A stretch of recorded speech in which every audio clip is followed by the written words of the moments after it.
no horário da Hungria.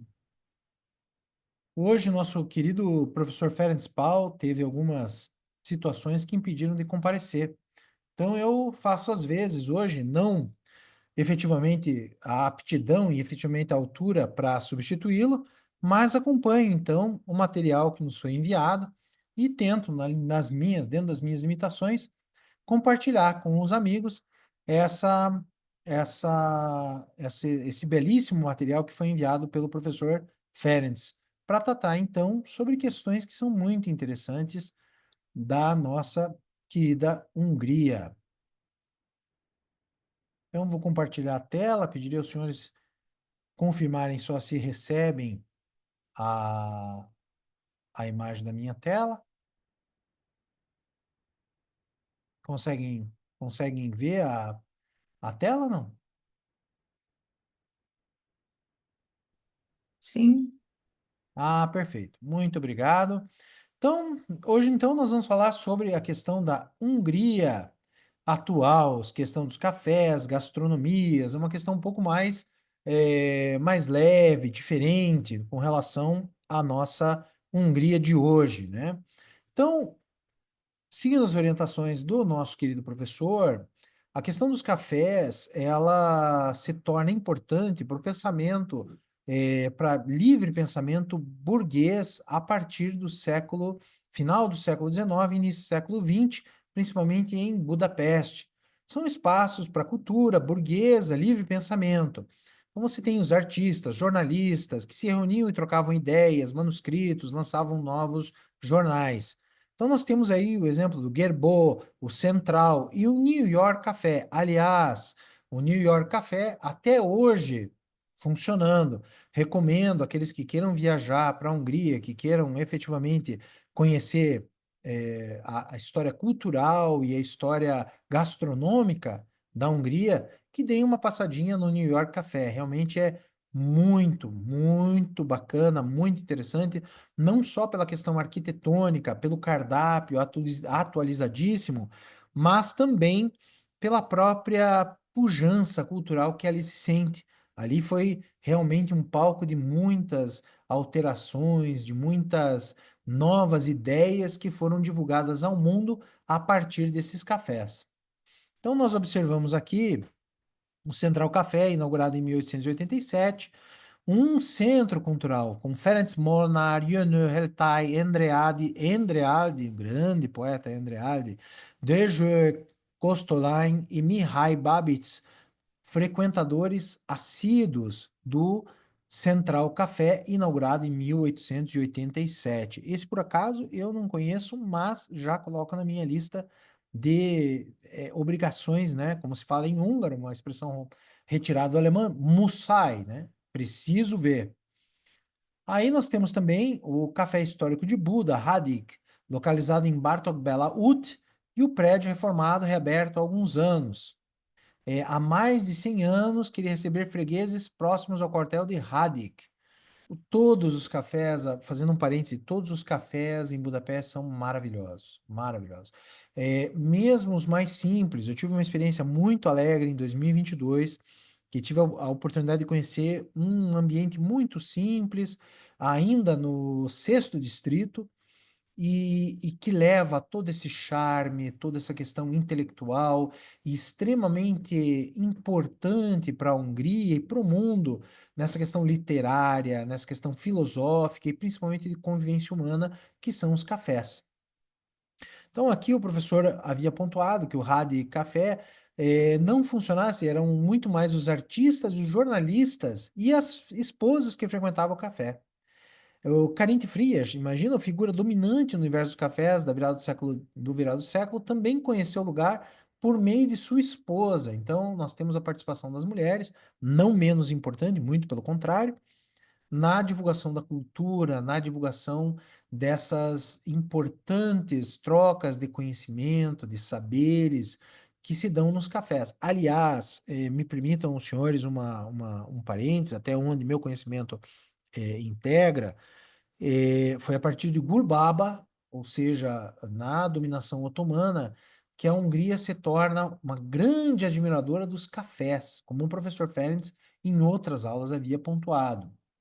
E nós temos cafés em Budapeste, Café Museu, localizado ao próximo ao Boulevard do Museu, próximo ao Astoria. Recomendo o Hotel Astoria. Aliás, quando vou a Budapeste, procuro ficar sempre no Hotel Astoria, destruído, infelizmente, por guerras algumas vezes, mas reconstruído efetivamente, mostra não só a resiliência do nosso povo húngaro, mas efetivamente o legado de cultura e a importância da arquitetura e das ideias húngaras ao mundo. Então, recomendo muito esse hotel.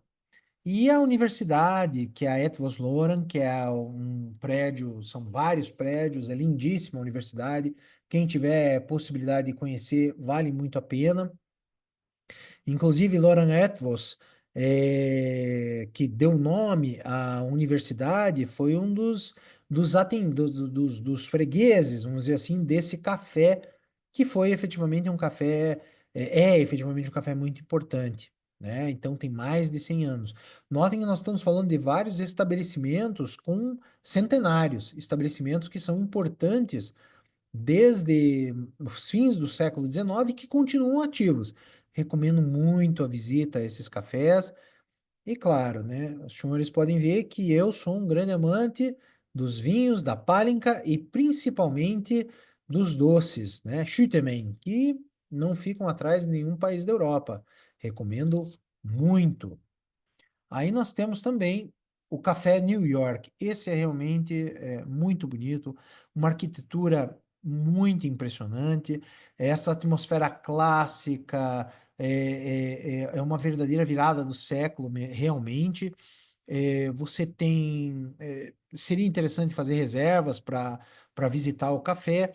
Talvez em época de baixa temporada, como novembro, dezembro, janeiro, não seja necessário. Eu tive a sorte de poder desfrutar efetivamente desse ambiente, desse café nessas épocas, sem a realização de reserva, mas a realização é realmente muito importante das reservas para poder participar e poder ver o café. O café realmente são dois pisos nesse ambiente. Aqui nós temos um instantâneo desse ambiente no andar térreo, e você tem mais um andar em cima com um estilo e uma arquitetura que é realmente marcante.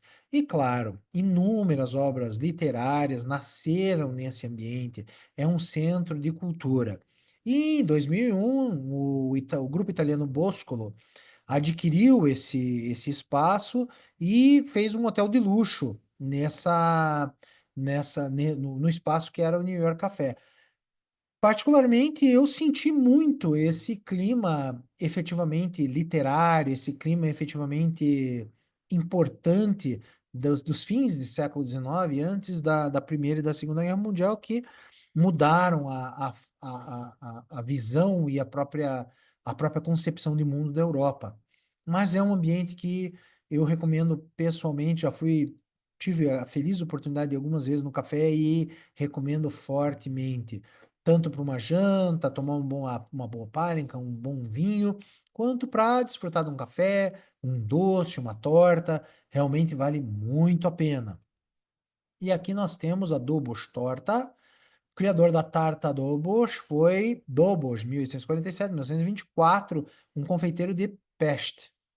E esse nome, em 1884, fazia um bolo que permanecia consumível e saboroso por muito tempo, mesmo com as técnicas de refrigeração ligeiramente atrasadas da época.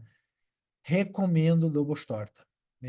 Os senhores podem ver, né? Eu sou um amante, né? Pela própria estética minha, sou um amante dos doces, dos vinhos, então Dobos Torta, não só no New York Café, mas você encontra Dobos Torta em cafés realmente muito simples, em áreas que são um pouquinho mais afastadas dos centros mais ativos de vida turística de Budapeste, mas você consegue encontrar essa torta relativamente fácil e muito saborosa.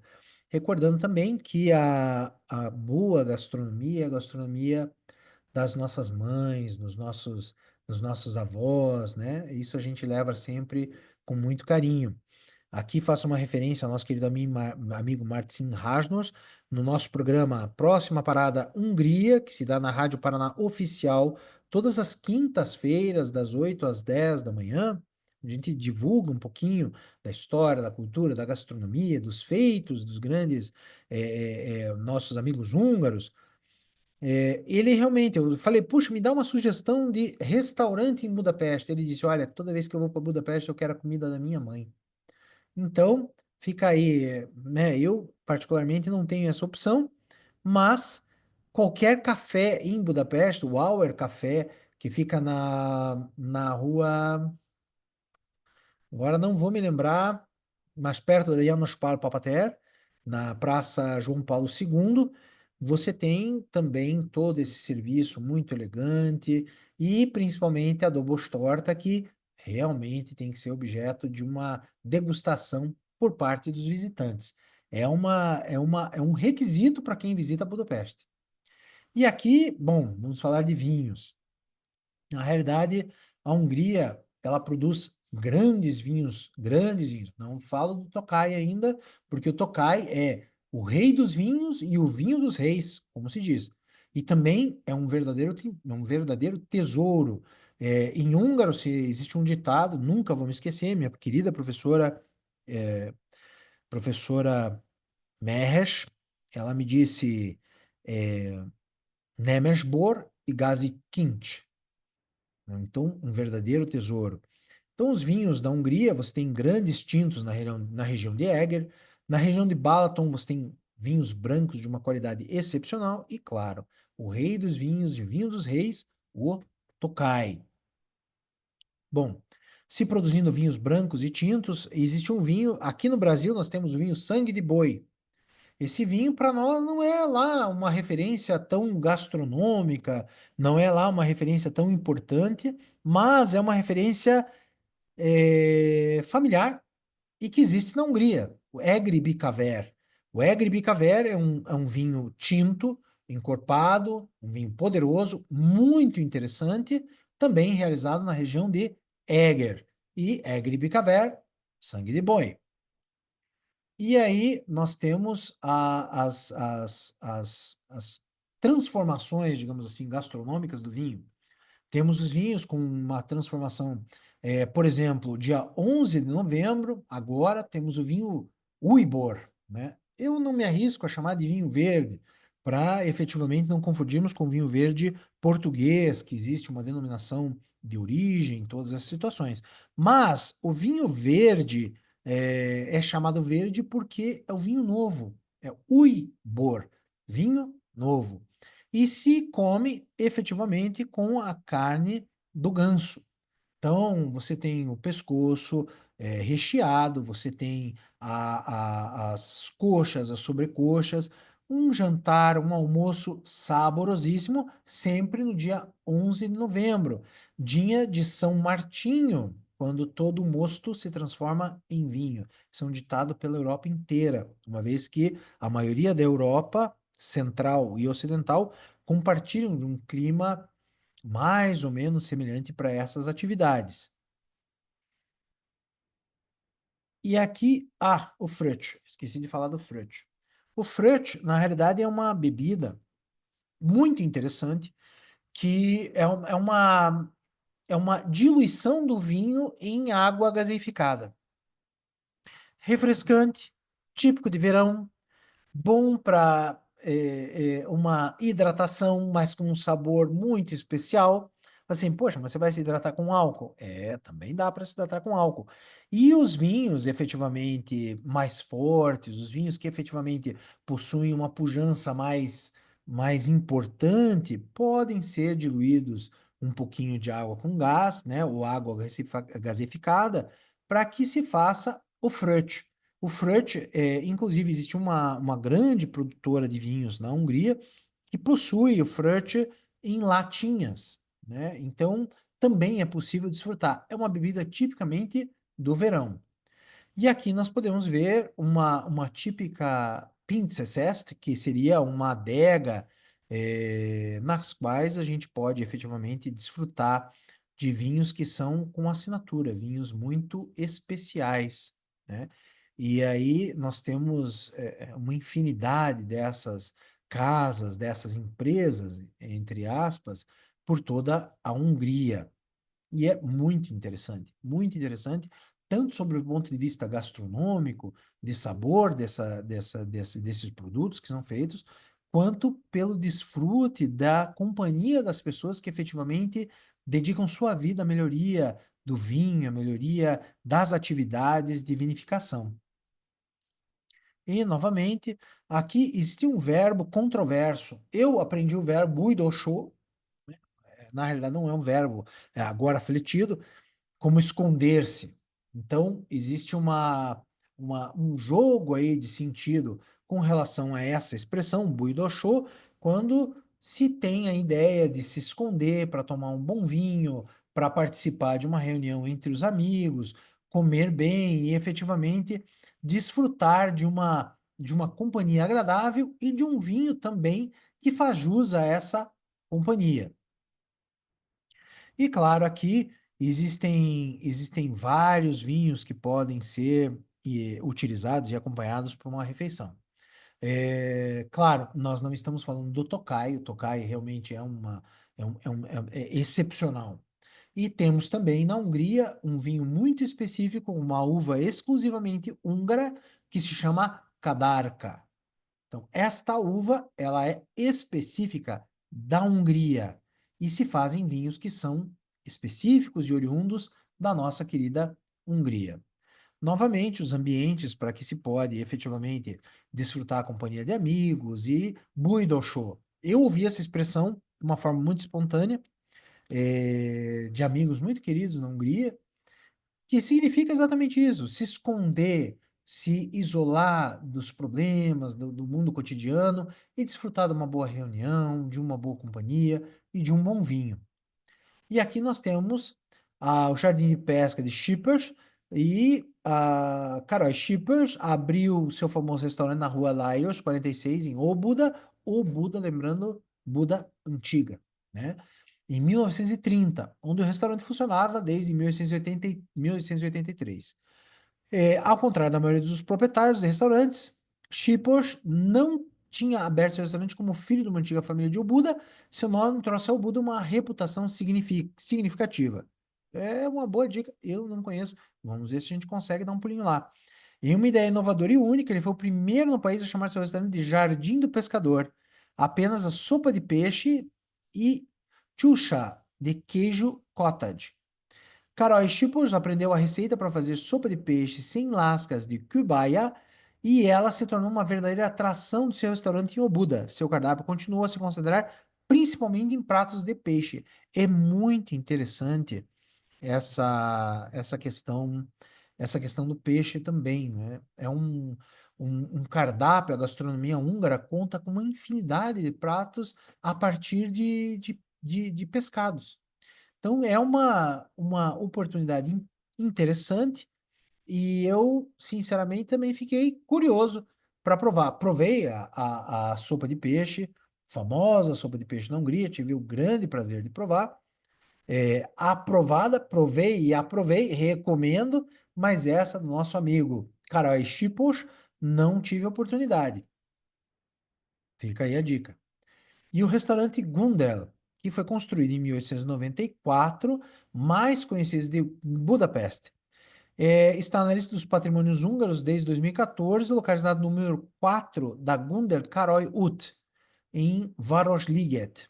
Nascida no século XX, no início do século XX, a Gundelház, um pioneiro da culinária húngara, um restaurante exclusivo, sobreviveram às intempéries da história, das guerras mundiais, crises econômicas e décadas de nacionalização. Gundel é a história da gastronomia e da hospitalidade húngara. Realmente, igualmente, não conheço esse restaurante, mas a história da Hungria demonstra isso. É uma história de resiliência. O século XX foi um século muito complicado, muito difícil para todo mundo, né? E para a Europa um pouquinho mais, em razão de todos os eventos que nós já verificamos com a companhia do professor Ferenc Paul. Então, é um restaurante que pode trazer, não só no seu cardápio, mas na própria atmosfera, na própria participação e efetivamente você compartilhar um prato, um cardápio nesse restaurante é também um pedacinho da história da Hungria que a gente vai acabar consumindo e sendo efetivamente parte dessa história. E nós temos a Matias Pintze Cave Adega Matias. A Matias Pintze atende seus clientes desde 1904, um restaurante muito popular entre os visitantes de Budapeste. Bom, Rei Matias, grande Rei Matias, prendeu e depois soltou e depois prendeu novamente, nada mais nada menos que o Conde Drácula.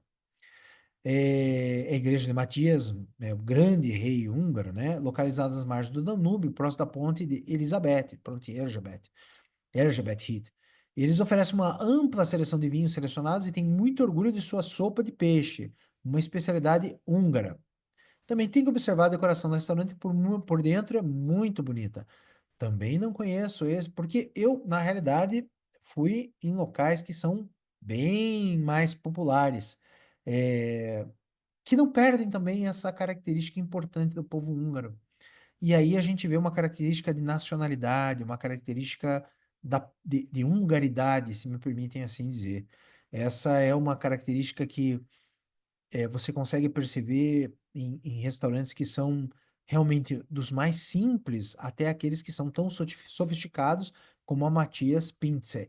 Pintze, lembrando como se fosse adega, né? Uma adega de Matias, né? Então nós temos a gastronomia húngara, é um dos destaques caracterizada pelo efeito combinado de vários ingredientes, né? Operações de tecnologia, cozinha. Aliás, para você obter, isso é interessante, existe um trabalho muito intenso na Hungria para bons alimentos, para alimentos saudáveis, para alimentos, uma tradução mais ou menos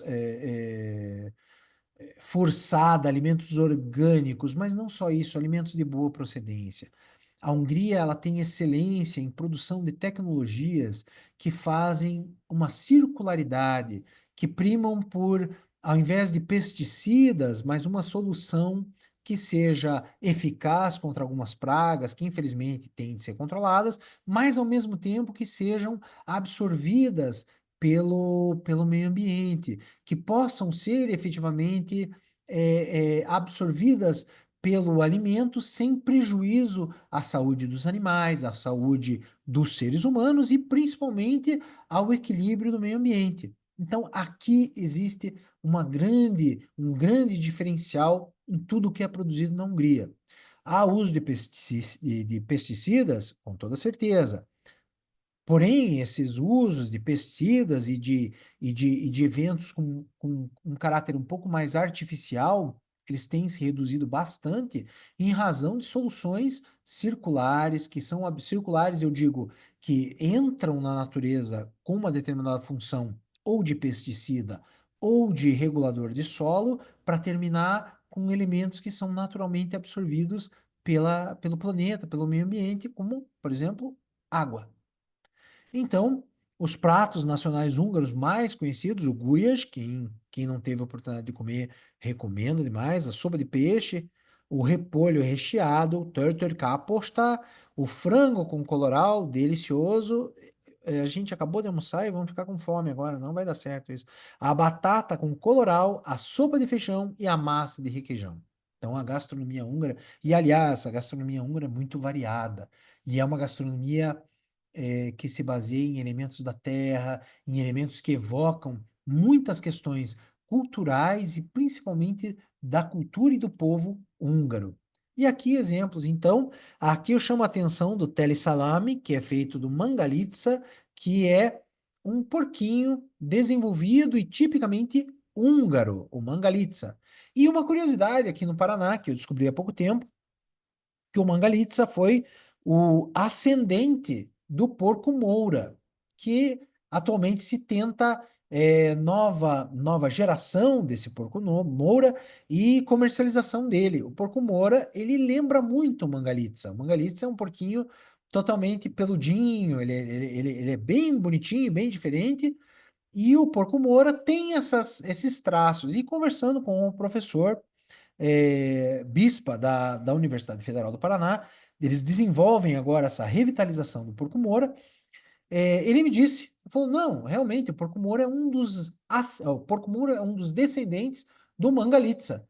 Quem sabe veio aí algum húngaro, alguns húngaros trouxeram aí alguns porco mangalitsa, alguns mangalitsas, e acabou cruzando com as nossas espécies, nossas raças aqui originais do Paraná, e tivemos o porco moura, que acabou sendo efetivamente não extinto, mas quase, e agora se recupera. Em alguns lugares aqui em Curitiba tem a sua deliciosa carne, muito marmoreada, muito deliciosa para venda, e claro, o Mangalitsa, que é uma iguaria sem igual, e recomendo fortemente que, se puder provar, quem puder provar, é uma, é uma felicidade para quem gosta efetivamente da carne de porco. E aí a característica da cozinha húngara tradicional. Se usa, combina-se banha ou óleo comestível, cebola e pimenta. Dominante de porco e banha, em vez da banha, agora é óleo vegetal. Em grande escala de leite, queijo cottage, especialmente o creme de leite, e os especiais métodos de cozimento, como ensopado, torrar, engrossar com puxão, uma invenção húngara. Picles e procedimentos especiais de tempero, consumos de guarnições e vegetais ricos em carboidratos. Chama atenção aí para o café da manhã húngaro com a páprica branca, né? Nós temos aí um café da manhã, como explicou o nosso querido amigo Martin Rajnos, ontem, no nosso programa Última Parada, Estação Próxima Parada Hungria. O café da manhã húngaro é um café da manhã que privilegia mais o salgado do que o doce, com especial atenção à páprica branca, que pode ser consumida de várias maneiras. Recomendo porque é bem gostoso. E aí o Guias, aí sim, né, a estrela da gastronomia, uma propagação relacionada com a vida pastoral na Grande Planície. Então você tem guisado e páprica, quase os únicos pratos camponeses no século XIX foram plenamente adquiridos nas cozinhas cívica e nobre. Guias também é um dos pratos mais populares de origem húngara no exterior, conhecido muito como goulash, né? E a reprodução do guias, ela ultimamente é obscurecida por sopa de guias, cujo método de preparação é bem diferente. Então nós temos aí várias versões do prato, como toda cultura e como toda gastronomia. Efetivamente nós temos uma transformação durante o tempo, e as pessoas que vivem a cultura e vivem a gastronomia, provando que cultura, ela é produto do tempo e das pessoas que vivem esse tempo. Muito bacana, né? E aqui o Guias, relacionado à vida pastoral, parentes próximos guisado e páprica, e também é muito importante na reputação da cozinha húngara, e a sopa de guias, né? Na Hungria, aqui no Brasil também, acho que dá para a gente fazer um prato semelhante, que é da sopa de guias leves, mas não perde esse caráter bonito, esse caráter importante da culinária húngara, e principalmente da cultura e do povo húngaro. Então, aqui nós temos os ingredientes para 4 pessoas do Guias. Amadá, aqui do Consulado Honorário da Hungria no Paraná. Craque, já no Guias, talvez na Guias Leves. Também divulga aqui uma versão, não vou dizer paranaense, mas mais uma versão culturalmente vivenciada do Guias. Depois, esse material pode ser efetivamente disponibilizado a todos que nos acompanham por meio dos canais competentes. E aqui é a receita em húngaro do Guias. E aí? Frita a cebola, limpa, picada com gordura quente até que fique translúcida. Adiciona a pimenta vermelha, tendo cuidado para não queimá-la. Adiciona em carne lavada, corte em 2 centímetros, frita até ficar branca. Água suficiente para cobrir e acrescentar tomates e pimentos picados. Cozinha a carne em fogo brando até que a carne seja consistência média, 1 hora e meia. Em seguida, acrescente os cubos de cenoura, aipo, louro, cominho, sal, pimenta. Pode apimentar com páprica picante, tipo páprica. E acrescentar água. Os legumes quase tenros, acrescente cubos de batata e cozinhe até terminar. 10 minutos antes de servir, polvilhar com malagueta. Quando estiverem tenros, retire do calor e deixe em repouso de 5 a 10 minutos. Sirva enquanto está quente. É uma delícia. Recomendo. Acabamos de almoçar, mas já pensando em comer novamente. Aqui, novamente, em húngaro, a receita, para que os senhores possam também degustar não só o guias, mas também a belíssima, muito precisa e lindíssima língua húngara. Aqui fala um apaixonado pela língua húngara. E o halasle, que é a sopa de peixe, é igual a um guisado de peixe com muito suco. A partir do século XIX, as tradições de fabricação se desenvolveram ao longo do Tisa, em ambos os lagos do Danúbio e do Lago Balaton. A sopa de peixe se faz com carpa. Aqui, törtörkaposta, que é o repolho recheado. Repolho recheado é um dos pratos típicos da culinária húngara, consumido por vários dias, no século XVIII. Vejam só a antiguidade dessa receita. Os antecessores na culinária húngara foi a carne de repolho. E vem do sudoeste da Hungria e cobre a grande planície. É consumido na Romênia, em Erdély, a Transilvânia, Suécia e Bucovina. E aqui o frango com páprica, páprica stirke, prato, aliás, preferido de nossa querida cônsul geral, senhora Jujana Laszlo, que é um representante típico da culinária húngara, mais de 200 anos. É um prato dos mais populares porque tem tudo que caracteriza a Hungria. E o torostusha, que é uma massa de queijo cottage em um prato tradicional húngaro. Não deve ser confundido com massa de requeijão, que é feita de forma semelhante, mas é servida com gordura. Massa longa de macarrão e geralmente doce, polvilhada com açúcar de confeiteiro. Uma confissão. Fazia tempo que eu queria tentar fazer esse prato aqui no Brasil, né? Já havíamos até dado umas olhadinhas nas receitas, mas esse aqui eu acho que a gente tem que treinar bastante antes de fazer. Vejam que nós temos o prato, não sei se mais para frente a gente vai ter no material do professor Ferenc, mas o Terpetes Pogača, que é de uma dificuldade grande, relativamente grande para ser feito.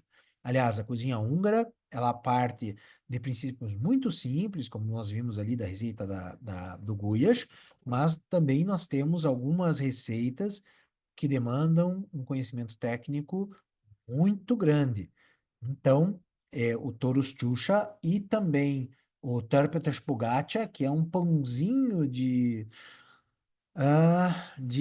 torresmo, vamos dizer assim, eu sei que é difícil de fazer. Então, aí fica só na vontade e a gente dá um pulinho na Hungria e talvez aprender como é que faz, né? E o bab leves, que é a sopa de feijão, um dos favoritos na versão húngara e internacionalmente preparado de uma forma variável, né? Muito popular também na Espanha e na Itália.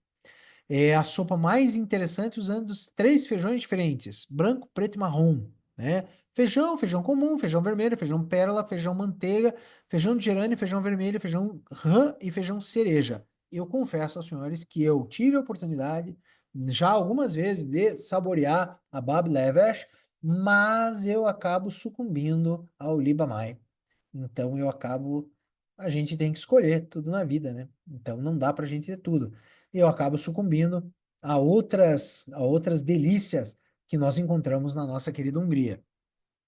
E aqui, pápricas crumpli, batatas na páprica. Também tradicional prato húngaro, fáceis e baratas de preparar e consome-se com salsichas. Aliás, salsichas na Hungria é um assunto sério. Você tem a kolbász e a hurka. As diferenças são grandes entre uma e outra. E aí o Grudgyula nasceu no outono de 1878, faleceu em 1933, no Café Celestial.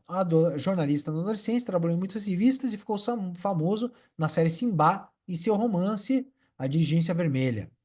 Sua carreira e história foram uma história de sucesso para a posteridade. Considerado um gigante solitário do mundo boêmio, e há registros que ninguém tinha força para comer, beber, conversar, ouvir e escrever como ele tinha. Olha, escrever eu não duvido, mas de repente, comer e beber, a gente até podia tentar disputar um campeonato aí, né? De acordo com os historiadores, o personagem de Crudi é Crudi. E como se Crudi tivesse escrito, ele foi um escritor incrivelmente prolífico, estilo bastante singular, combinando elementos de vários movimentos de suas obras, traços do romantismo tardio, bem como do realismo. Ele era um dos mestres da alma e muitos exemplos dos seus escritos. E Crudi e a gastronomia. Nada expressa melhor do que os muitos textos curtos que ele escreveu especificamente sobre uma refeição ou um prato. Seja sobre uma narceja, que costumava ser chamada de snapf, e sobre o cheiro dos mercados de Peste, o apotecário, fabricando os temperos das mesas dos restaurantes, o Gabli, refeição no meio da manhã e muitos outros. Olha, é um personagem interessante. E aí a sopa de caranguejo. Em um determinado momento, ele conta como era feita a sopa de caranguejo.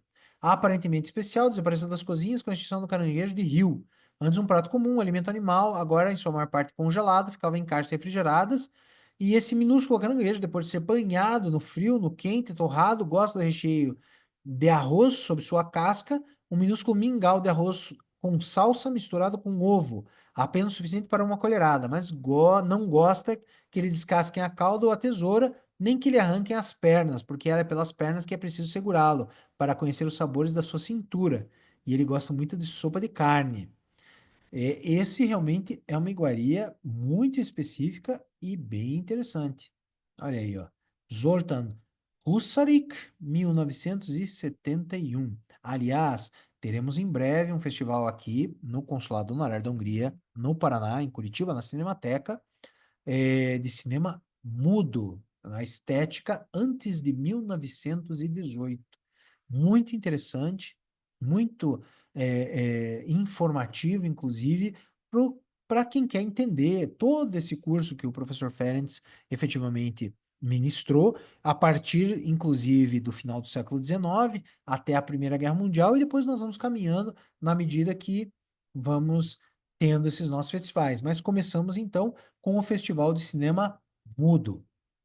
Olha aí, mais uma visão dessa sopa. Eu, sinceramente, não tinha ouvido falar da sopa de caranguejo. Gosto de caranguejo, bom, como tudo. E uma belíssimo, belíssimo prato posta na Hungria, né? Realmente apaixonante. E o bolo de chaminé húngaro, né? Esse eu tive a oportunidade efetivamente de provar. Nas ruas de Budapeste, você encontra várias barraquinhas, Körtöskalat é o nome em húngaro, e você tem como desfrutar uma variante salgada e uma variante doce. E aqui, em São José do Rio Preto, interior de São Paulo, eu encontrei um Körtöskalat, não especificamente com esse nome, mas claro, com a nosso gosto brasileiro, nosso gosto culinário, já recheado, com leite condensado, com doce de leite, com chocolate. Eu gosto de tudo. Eu gosto da versão húngara, que é exatamente isso que está sendo mostrado, que você consegue até numa estação, existe uma estação na Hungria, que é a Kelet-pályaudvar, um pouquinho antes de você chegar, você tem várias barraquinhas que fornecem o Körtöskalat, que é uma delícia. E provei também recheado.